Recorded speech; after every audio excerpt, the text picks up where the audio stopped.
Salut les petites chauves-souris du Japon, on se retrouve pour cette partie 2 de ce vlog sur mon voyage au Japon. On est sur le ferry encore, on se retrouve sur le ferry à Osaka, direction Fukuoka, sur l'île de Kyushu.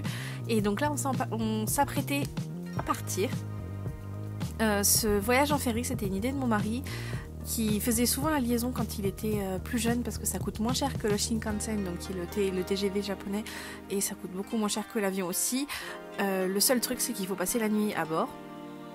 Donc là on avait embarqué sur les coups de 17h et on était arrivé le lendemain matin sur les coups de 6h à Kitakyushu. Là c'est la vue de l'appartement de chez ma belle-mère. Donc elle habite dans un nouveau quartier qui a été construit sur la mer au nord de Fukuoka. Ici c'est ma ville de cœur, Nagasaki, la ville que j'aime par-dessus tout. On était à l'hôtel à côté de la gare de Nagasaki et c'était magnifique. On a passé un bon moment en famille à Nagasaki.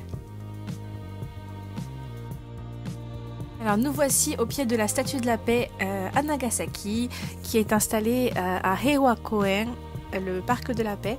Nagasaki a été bombardé en 1945 par la bombe atomique et donc ils ont installé un parc en commémoration. C'est un très joli parc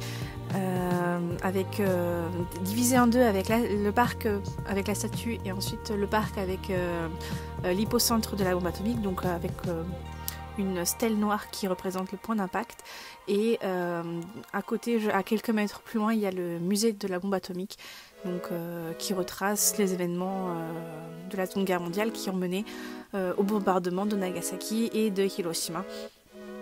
C'est les deux seules villes au monde à avoir été bombardées en temps de guerre par la bombe atomique, et il y a encore maintenant des effets de la bombe atomique sur Nagasaki. Quand j'étais au Japon, le père de ma famille d'accueil travaillait dans une compagnie d'assurance et était chargé d'indemniser les hibakusha, donc les victimes de la bombe atomique, les gens qui ont été irradiés ou les gens qui encore, parce que ça fait quelques années maintenant que ça a eu lieu, mais il y a encore des gens qui ont des séquelles à cause des radiations notamment, donc ils s'occupaient de les indemniser.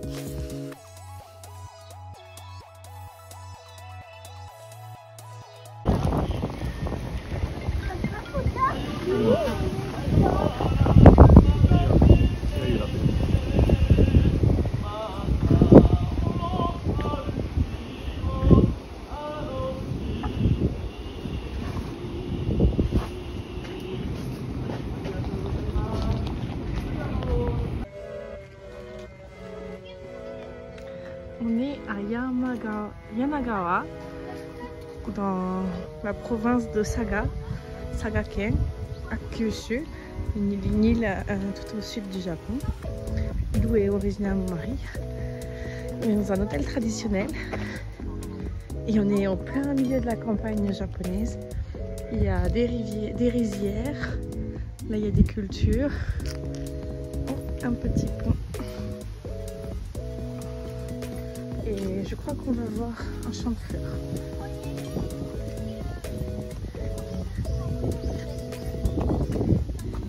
Et vous voyez, on est en t-shirt, il fait 20 degrés.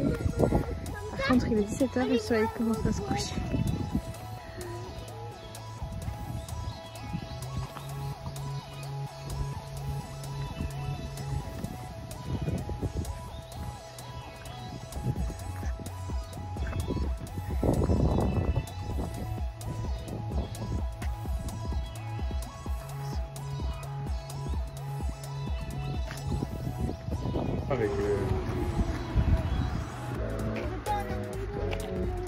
Ça fait très Japon.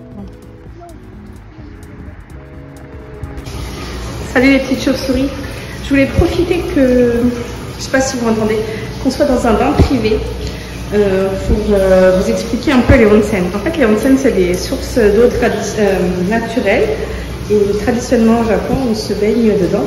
Là, on a réservé un bain privé parce qu'avec mes tatouages et tout ça, c'était compliqué pour moi d'en profiter. Mais normalement, c'est avec les autres personnes de l'hôtel. On se lave ici, donc on s'assoit sur soit des chaises, soit des tabourets là. On se lave et ensuite on va dans le bain. Le bain est à plus de 40 degrés, donc ça fatigue. On est tout rouge. Et souvent dans les hôtels, enfin parfois, il y a des bains à l'extérieur. Donc là il fait un peu frais et la transition de l'eau hyper chaude, et là le panneau il dit que l'eau il faut pas la boire,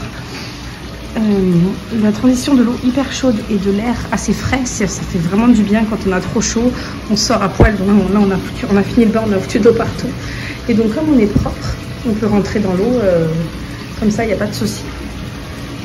Voilà. Et donc ça c'est des sources chaudes naturelles qui alimentent les bains. Il y a des bains pour hommes et des bains pour femmes, parfois il y a des bains mixtes. Et donc là il y a des bains privés, des bains de famille. On était tous les 4 dedans, c'était hyper bien, j'adore les onsen, ça s'appelle onsen.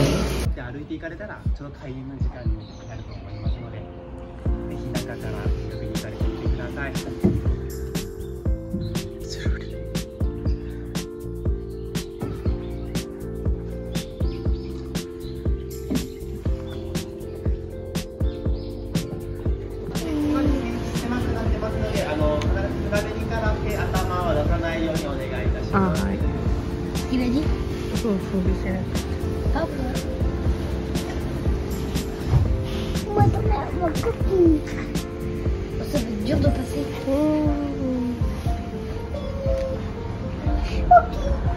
Ma copine. Attention. On a une copine quand même.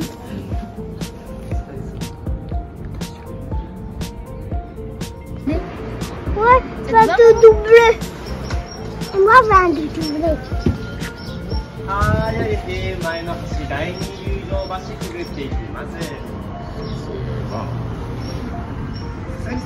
Hop là. Qui va le refaire, il a dit.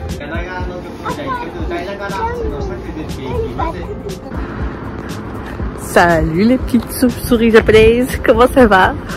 Je vous retrouve aujourd'hui, on est le 30 octobre. On est dans notre appartement à Fukuoka, un appartement meublé qu'on loue. Donc c'est pratique, là on bouge pas. Je disais, on ne bougera pas jusqu'à la fin du séjour, on part le vendredi. J'ai eu du mal à faire des vidéos tous les jours parce que j'étais avec ma famille et tout ça, donc c'est un peu compliqué. Là j'ai essayé de reprendre. En tout cas, on passe un super bon moment, c'est vraiment excellent. J'ai hâte d'être à la maison pour vous faire un débrief sur notre séjour. Là on va à Lallaporte, c'est un endroit où il y a un énorme Gundam, c'est un énorme robot et les petits sont hyper excités d'y aller. Alors, je sais pas si vous voyez, j'ai un peu du mal à me mettre dans l'ambiance d'Halloween parce que il fait 25 degrés l'après-midi. Bon là j'ai les manches longues parce que je voudrais cacher mes tatouages, mais les garçons sont en short et il fait hyper chaud. Donc j'ai un peu de mal, et en plus les magasins sont en train de mettre les décorations de Noël, donc c'est un peu compliqué. Le bâtiment que vous voyez à côté, c'est une brasserie de la marque Asahi, c'est une marque de bière japonaise, et notre appartement est dans le quartier de Hakata, c'est le plus grand quartier de Fukuoka, donc à pied on peut à peu près tout faire. Là on a 20 minutes jusqu'à Lallaporte. Ça y est, on est arrivé à Lallaporte, Lallaporte en japonais. Je ne sais pas si vous voyez marqué sur le bâtiment Lallaporte. Et de l'autre côté, il y a le grand robot. Nous, on est là. Il faut qu'on aille tout là pour voir le Gundam. Quand le monde de jeux vidéo rejoint la réalité, le machin il fait combien? Au moins 10 mètres de haut, même plus. Ça irait bien dans notre jardin, ça. Un loulou pour mettre dans notre jardin. Un gros dans le jardin. Oh, il est immense. Immense. Il a des réacteurs là, regarde.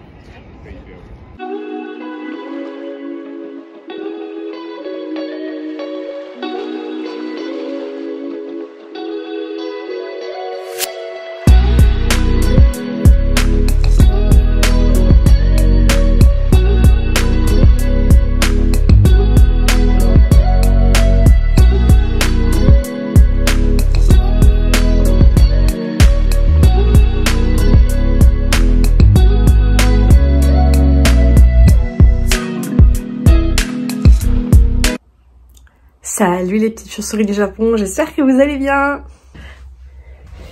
Alors, je vous retrouve aujourd'hui, c'est une petite journée toute douce. On s'est levé vers 8 h et là je suis toute seule avec les enfants ce matin dans l'appartement parce que mon mari est parti faire des courses. Je pense qu'il veut prendre des photos aussi, donc je l'ai laissé tranquille parce que c'est vrai qu'avec quand il y a tout le monde autour, c'est pas pratique pour lui de s'arrêter toutes les 5 minutes pour faire des photos, donc je lui ai laissé sa matinée.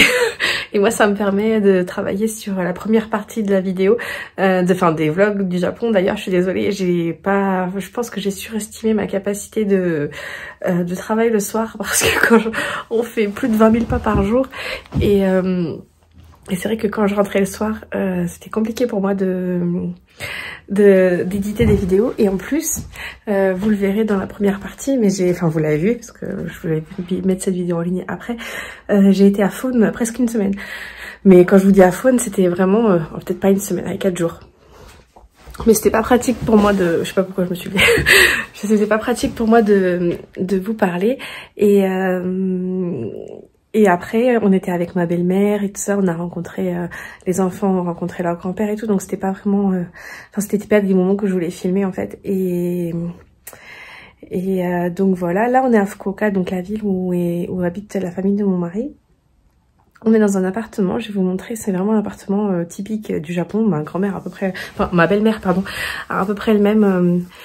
au Japon. On est à côté de... Je vous en ai parlé hier, je crois qu'on est à côté d'un grand quartier de Fukuoka, donc c'est assez pratique. On est à peu près un quart d'heure à pied, grosso modo.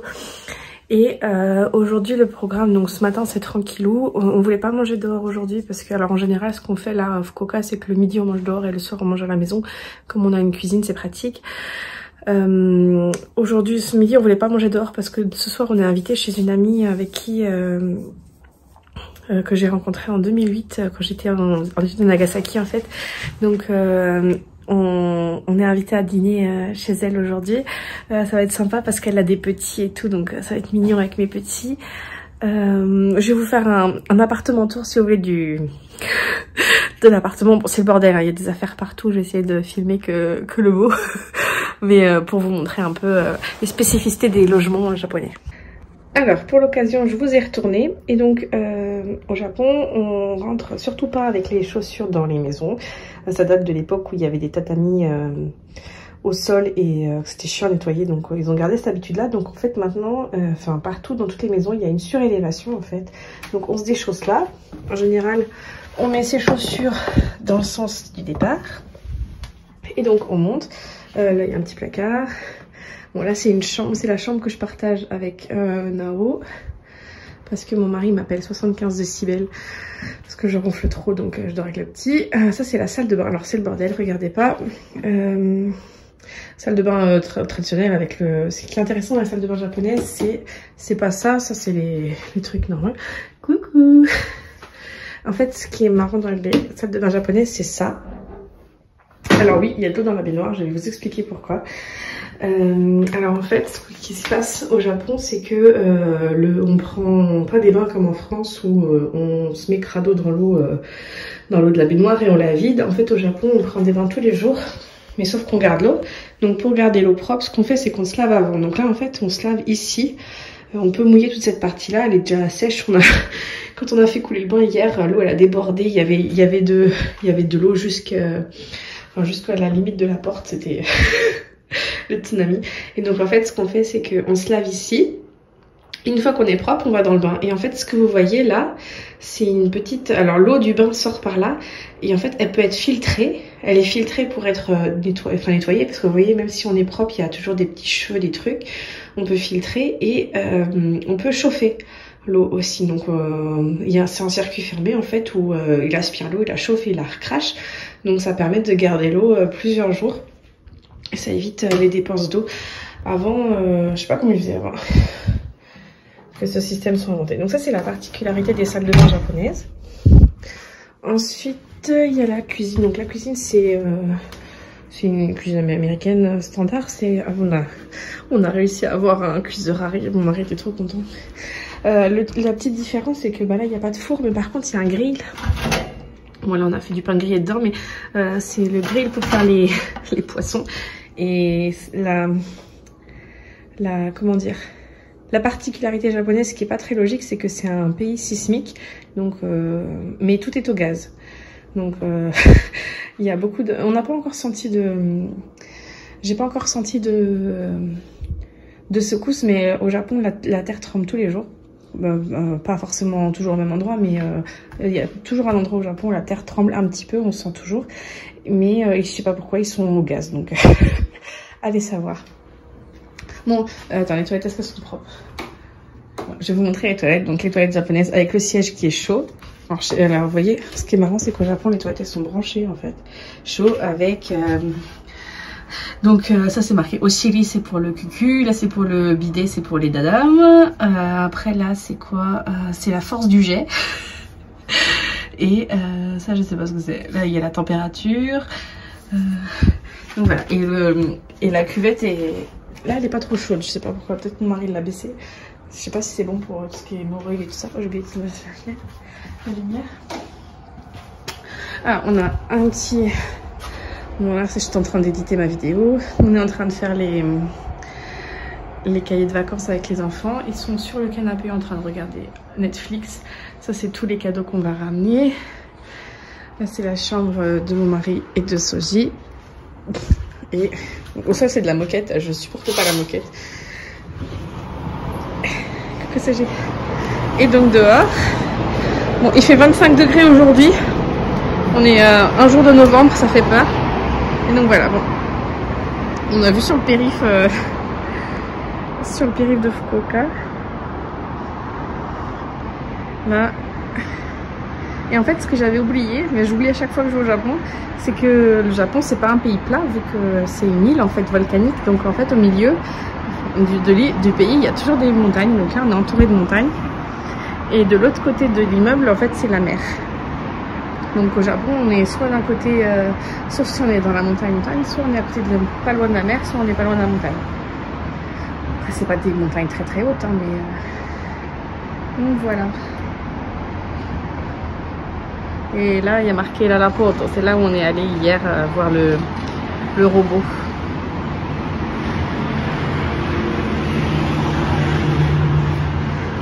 Hop, on a une grande véranda, c'est pratique pour sécher le linge. Hop.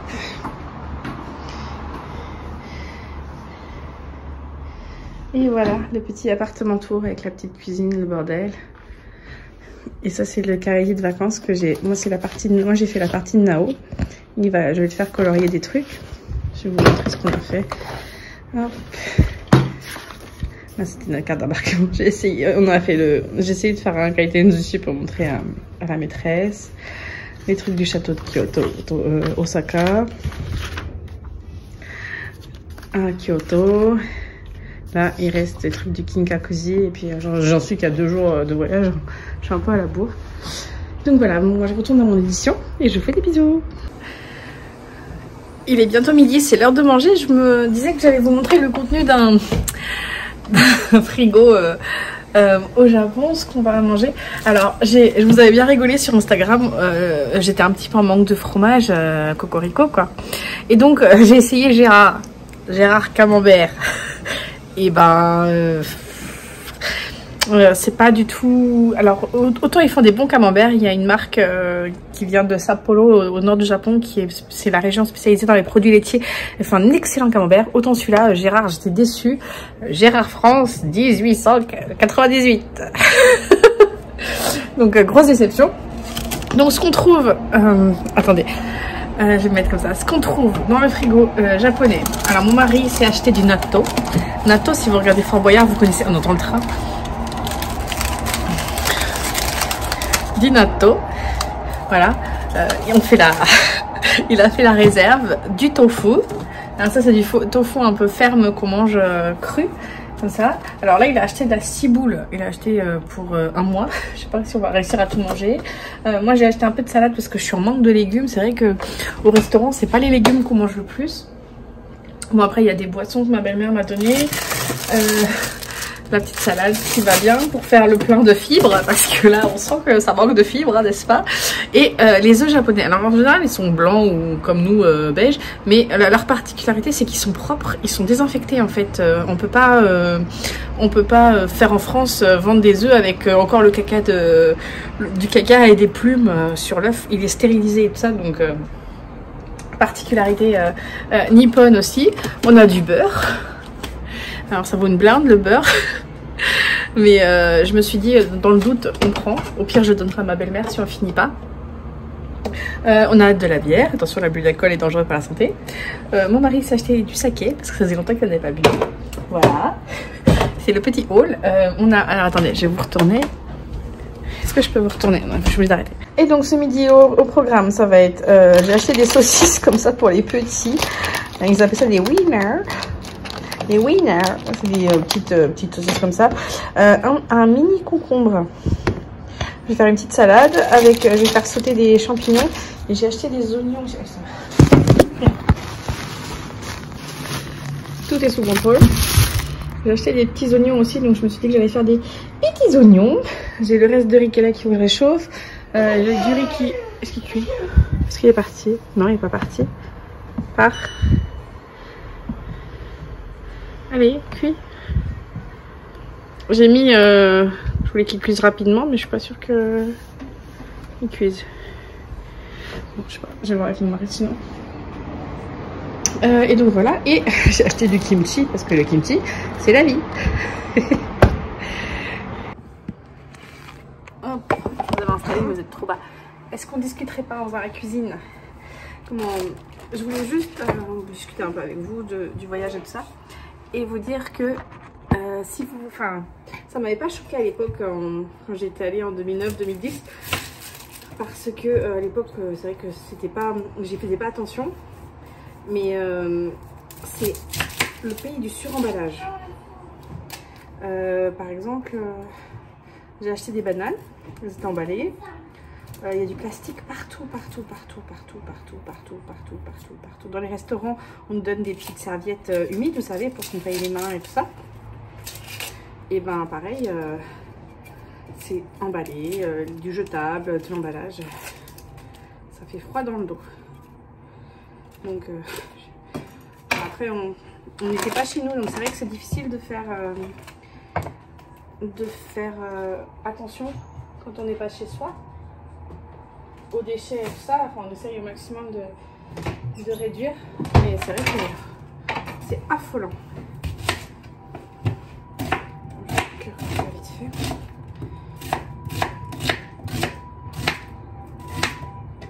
Je vais faire des petits oignons batasoyu, on dit, avec du beurre et de la sauce soja.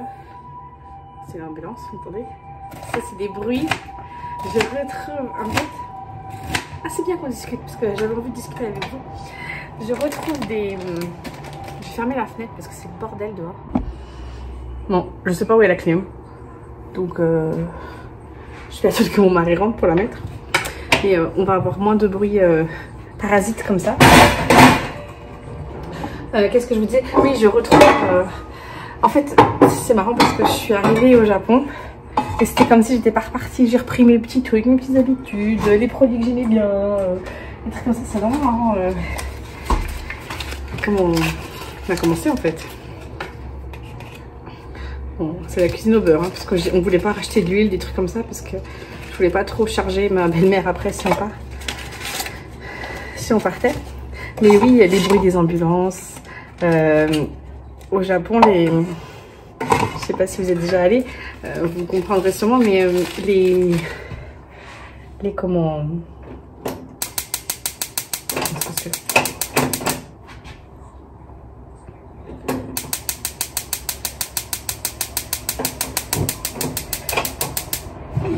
Les feux de signalisation, ils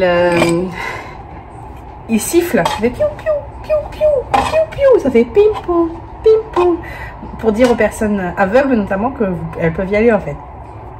Ah, j'ai coupé les noms, j'ai envie de pleurer.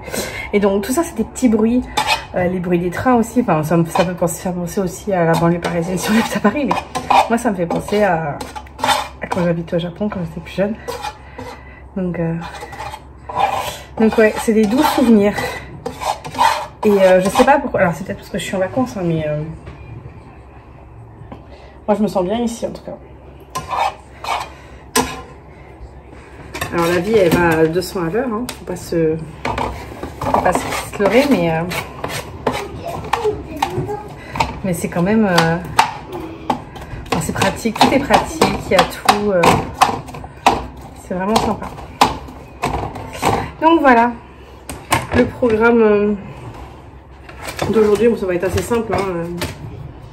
Petite salade qui va bien.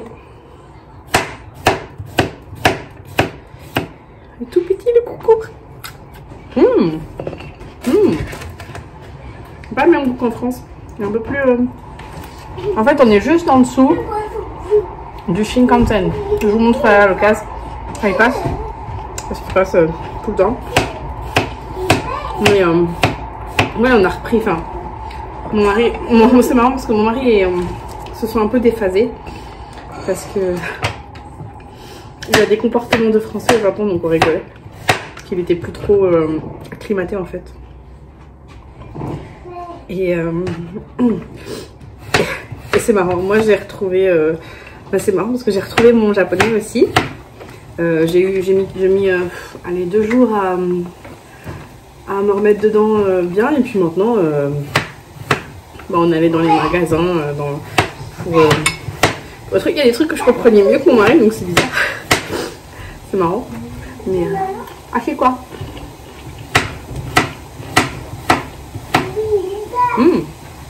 Vraiment bon ce petit concombre là. Ça va être un truc vite fait. Hein.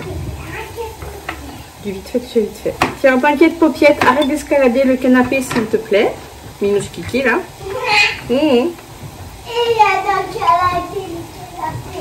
T'adores faire du karaté sur le canapé? On va mettre des petits... Alors c'est mes champignons préférés. En France ça vaut une blinde, au Japon ça vaut rien du tout. Et en ce moment on a de la chance entre guillemets, parce que pour les japonais c'est pas une chance. Mais le yen est faible. Le yen coûte pas cher. Donc en fait avec l'argent qu'on a nous en euros, on est plus riche qu'en France quoi, parce que par exemple 1 euro c'est 158 yens, ça veut dire que à peu près je crois que 4000 yens, donc 4000 yens ça fait 25 euros, alors que il y a une époque où 4000 yens ça faisait 400 euros, 40 euros. Je sais pas si vous comprendrez, c'est vrai que le truc de la monnaie, Soji a du mal aussi à comprendre. Bon, après il est petit, mais donc voilà, pour avec plus, moins, avec en fait avec on peut acheter plus de choses avec moins d'argent, c'est ça. Enfin, on a plus, ouais, c'est ça, on a plus d'argent. Je sais pas comment expliquer. Enfin, bref, je pense que vous comprenez comment ça marche les devises. Donc là, si vous avez un voyage à prévoir au Japon, c'est le moment, surtout que j'ai fait tomber un truc. Je perds mes cheveux, c'est vrai. Donc c'est pas mal, c'est pratique pour nous parce qu'en fait ça nous permet de faire plus de choses aussi. On était étonnés du prix des musées et tout ça. Par exemple, le château de Osaka, c'était 600 yens. 600 yens, c'est rien du tout, c'est quoi, 4 euros de l'entrée.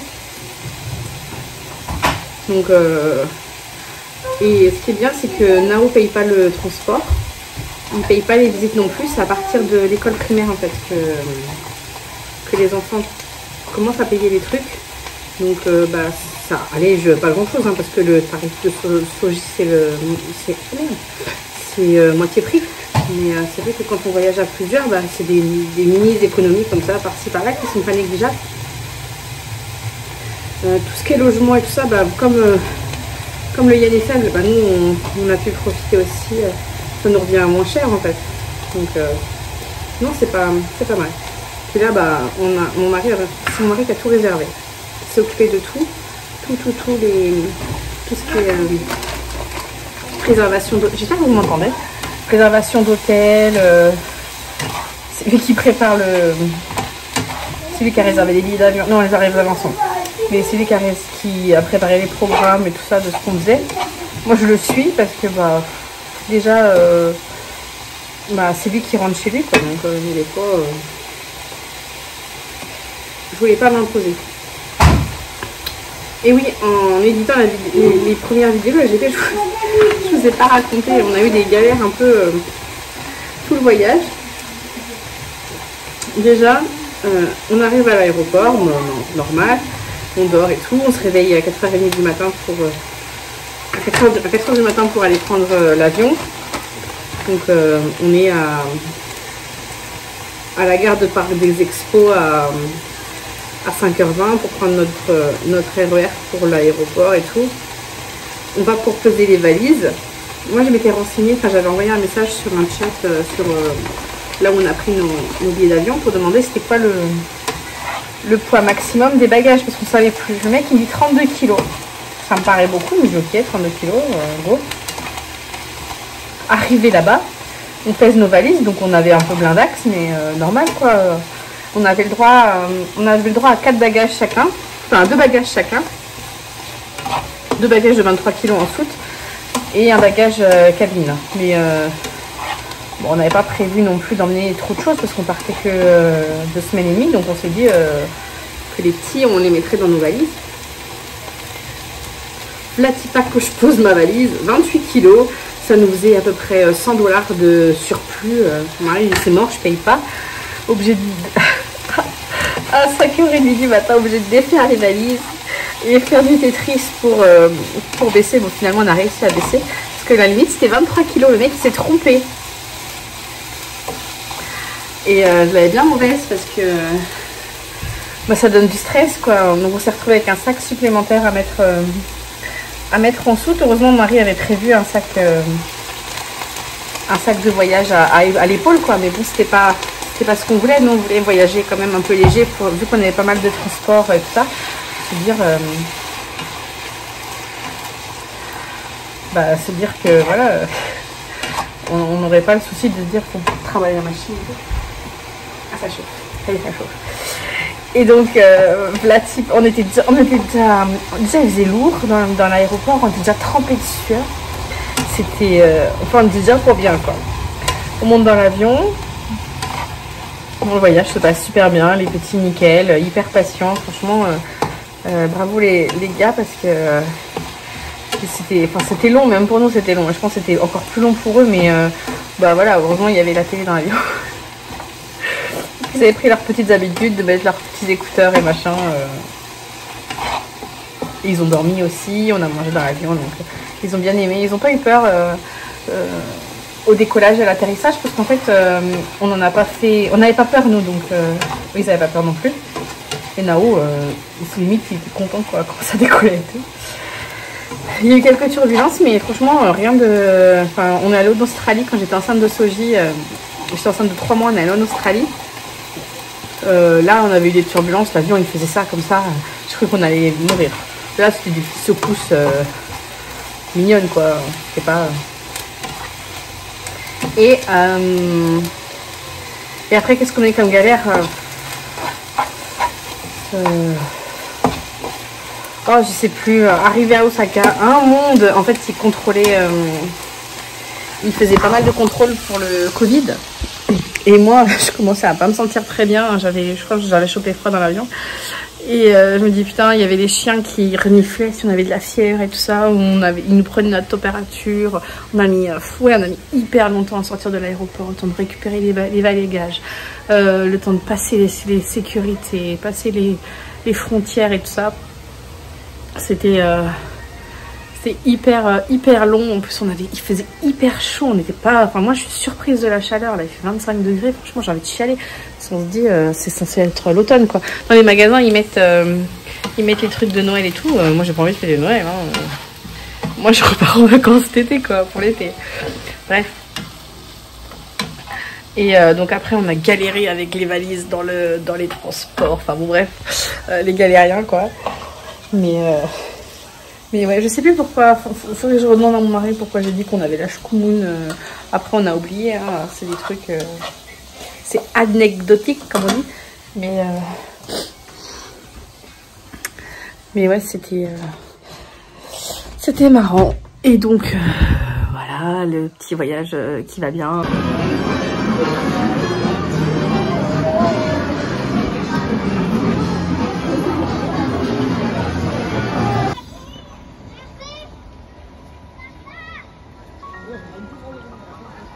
On est à la plage of Fukuoka. On est le 3 novembre. Il fait 25 degrés. Tout est normal.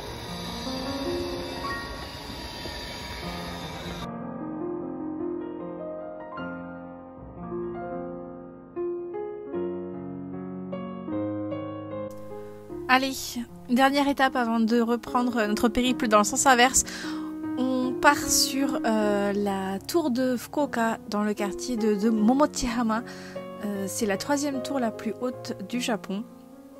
Après Tokyo Skytree et la Tokyo Tower. Et vous allez voir, la vue est à couper le souffle, c'est magnifique. Il y avait beaucoup de monde, on a été beaucoup à faire la queue.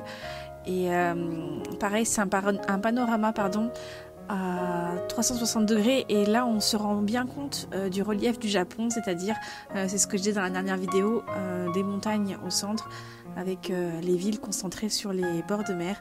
Vous avez vu ça en géographie normalement. Et le littoral qui est absolument magnifique. C'est vraiment des paysages très très très beaux. Ça c'est un endroit où on fait les mariages en fait. Je sais plus comment ça s'appelle. Mais il y a une chapelle, il y a une salle de réception. Il y avait des mariés qui sortaient juste là. Et donc pour aller à Osaka, on a pris le Shinkansen. Et voilà, bye bye Kyushu. Non, c'était pas pour aller à Osaka. C'était pour aller à Kitakyushu. On a pris le Shinkansen et bye bye Kyushu avec ces magnifiques montagnes. On était très triste de partir. Franchement, j'ai laissé un petit bout de mon cœur là-bas encore. Et c'était reparti pour prendre encore 3 avions avec toujours une escale à Taïwan. Et d'ailleurs, je vais vous laisser là pour ce vlog. Et je vous laisse avec mes bêtises que j'ai faites à Taïwan. Je vous fais des bisous et je vous dis à bientôt. Ciao!